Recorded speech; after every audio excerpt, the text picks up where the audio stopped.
Morning children, how are you all? How was the June class day before yesterday? So is there any doubts you can ask in the June class, next June class. Okay children, so today I want to explain about the hydrological cycle, hydrosphere third section. That is third section. Previously what we learned, what is hydrological cycle and what are the stages of cycle. Okay, and what are the ocean, different ocean names of the oceans, and what are the ocean salinity, ocean temperatures. Okay, and why oceans are so saline. These are all we learn. Okay, so what are the hydrological cycle stages? There are 6 stages. What are they? Evaporation, transportation, condensation, and precipitation, runoff, and groundwater. These are the 5 stages. And you all know what are that 5 stages and how the runoff and groundwater and all you learn. And next, what is the salinity of the ocean? Before that, the reliefs of the oceans. When the reliefs are, there are how many oceans we have? There are 5 oceans. What are they? Arctic Ocean, Southern Ocean, Pacific Ocean, Indian Ocean, okay, Antarctic Ocean. These are all ocean names. And what is the difference between ocean and sea?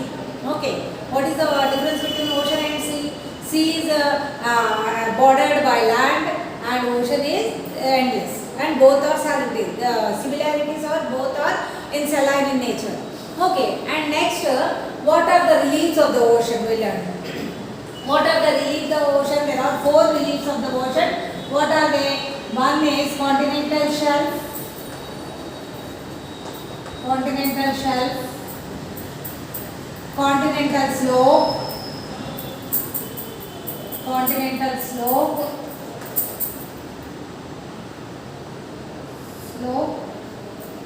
deep sea plains,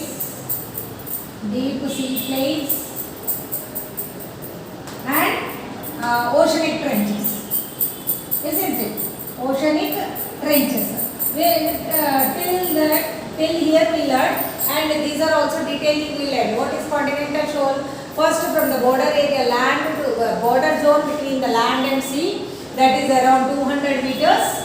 Okay, and 7.6% is occupied. Land, ocean area is occupied, and here natural, the biggest example is the biggest continental slope is 1500 meters. That is Siberian shelf. Isn't it? Biggest continental shelf in the world. Siberian shelf, continental shelf. And what are the uses of continental shelf? We learned.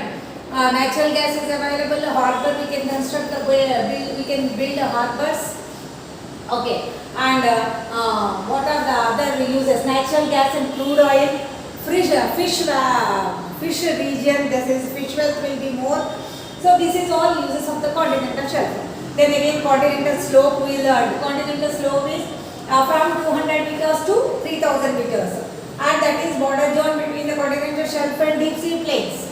Between those two, continental shelf will be there, and this is occupied by 15% occupied by continental slope area, and like that. Deep sea plains. Deep sea plains are 3000 to 6000 meters. Okay, and the finest alluvial soil, finest mud and smoothest thing in the world, deep sea plains. And next, oceanic trenches. Oceanic trenches are very deep and it goes to almost continental plates. It touches with the continental plates, and there are even volcanoes also. If the Mount Everest will keep in, cut it and slice it and will keep it in the ocean trench, that will be drawn. So till that time, that we learned.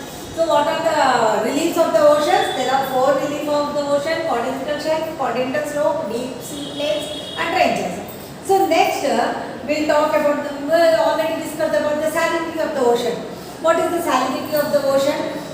That means how much saline, how much salt water will be dissolved in that particular 100 parts of the water. If it is 32 to 35% of in 1000 parts of water, then it is a average salinity, average salinity. And next is below above 35%, then this is normal salinity.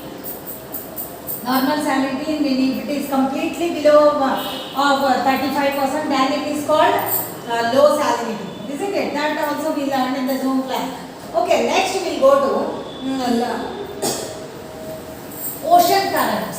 This is all previous thing I explained. Now it is we'll talk about the ocean currents.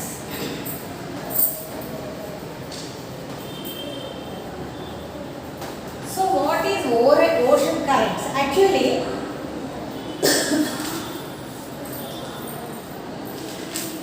ocean currents, you might have observed that many oceans water never stands still. The ocean water never stands still. It's flowing like a river, and the water will move in a stream and steadily in a definite direction. Okay. So these ocean currents are of two types. One is warm currents and one is cold currents. Warm currents and cold currents. So what is this warm currents and cold currents? Generally, what is ocean current? First we will know the ocean current is, it's a which flows, water will move like a stream. It never stops and it will go in a definite direction. Okay, that is called ocean current. So in that ocean current there are two types. One is warm currents and cold currents. So what are the warm currents? Warm currents are when the earth is like this is the equator, then water is flowing from the equator to poles, then it is called warm current. Why? Because the atmospheric temperature will be more here, and when it is going to the equator, then it is called, these are all warm currents. It passes from equator to the pole regions, then it is warm current.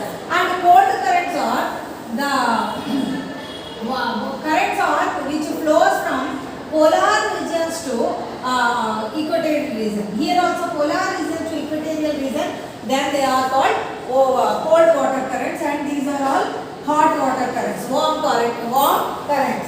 currents, ocean currents.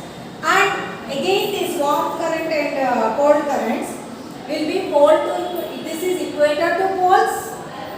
When it flows, the movement is from the equator to poles, then it is called warm currents. And when it is poles to equator it comes, then it is called cold currents. And again this is on the basis of temperature. In the basis of temperature, warm currents and cold currents. This is on the basis of temperature. On the basis of temperature. Okay, these warm currents and cold currents. And the ocean currents are even on the basis of speed also. When on the basis of speed, also there are two ocean currents are there. Two types of ocean currents. What are they? One is the speed and one is drift. Speed and drift. So what is meant by speed? The speed is stream means which moves with a great speed. Moves with a great speed, then it is called speed ocean current. And drift means if it moves very slowly, then it is called drift ocean current. So the speed ocean current again from where it goes, when it is always in the equatorial region, it is very hot. When it is very hot, then what happens? It goes. It will be going very fast to the poles. But poles there it is very less speed, and from it is very cold region. That's why it is coming. The drift ocean currents are from the ocean currents to that passes from poles to equator. Those are drift ocean currents. Like that, on the basis of temperature, ocean currents are two types: warm currents and cold currents. And on the basis of speed, there are two again, that is speed and drift ocean currents. Speed ocean currents and drift ocean currents. Is it clear, children? Next, what are the causes for these ocean currents? What are the causes? Why these are? What are the causes of these ocean currents?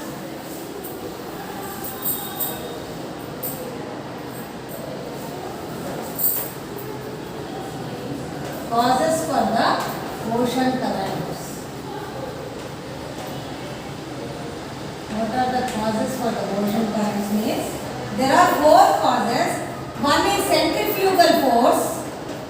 Centrifugal force. Okay. Centrifugal force. Next is effects of winds. Effects of winds and precipitation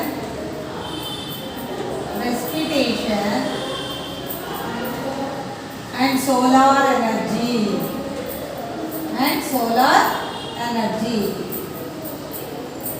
So what are the causes for the ocean current? There are four causes for the ocean current. One is centrifugal force,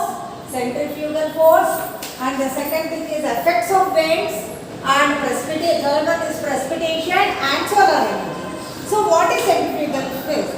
It will be said ocean currents will be very great speed equator to poles. When it comes from ocean currents comes from equator to poles with a great speed at the time of revolution. There is a greater coincidence with the winds. Very much greater coincidence with the winds. Then what happened? That is one of the reasons for the ocean currents. And only movement of water from equator to poles, when it is going from the equator to poles. Okay, that is centrifugal force, center force. From the equator to it is going there. Okay, next effects of winds. Air moving is called wind. Okay, that air is moving in the oceans. It moves with a great speed with a definite direction. And definite speed. So that is also one of the effect of wind, where it goes. For example, you just said that is one of the, there is a use for that also. When your ships are sailing, when the ships are sailing in the ocean, then what happens? It affects, winds affects a lot of role. That it will be going in a great speed. So with that great speed, the ships can reduce the time to go to other countries, other continents. And the second thing is less use of diesel, less use of petrol. So those are the uses. But sometimes what happens? It's against. If any iceberg comes with a greater speed, the ship is going. Then if any iceberg comes, then what happens? It hits the ship. That is one more disadvantage in that. We have seen already, you might have seen the Titanic movie, isn't it? Titanic ship, like that, it is sunk like that only. And it broke into two pieces. Ship. So that is one of the effects of the wind. That is one demeriter. Okay, next is precipitation. The precipitation, you all know, the precipitation is, it's a natural process. So, what is meant by precipitation? The precipitation means the atmospheric moisture onto the earth. Whatever evaporation, then it becomes a moisture and it will go into the earth. And again it will be coming on the, coming in a precipitite form. That means in a very heavy rainfall. So, mostly on the ocean bodies only, it precipitates more. That means evaporation is taking place more, and the rainfall is also more at that time. So when the rainfall is more, then what happens? The ocean levels will increase. And the place only it evaporates, and again the downpour will come, isn't it? When downpour happens, the sea levels will increase. When the sea levels increase, then what happens?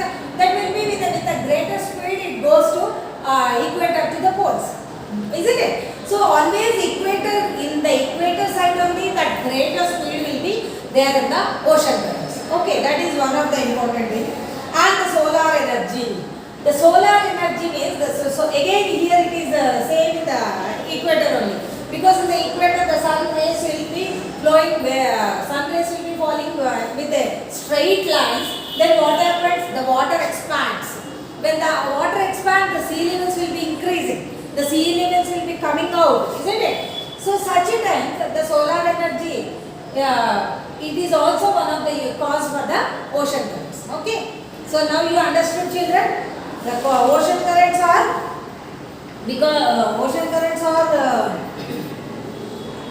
Causes for the ocean currents are centrifugal force, effects of the wind, precipitation, solar energy.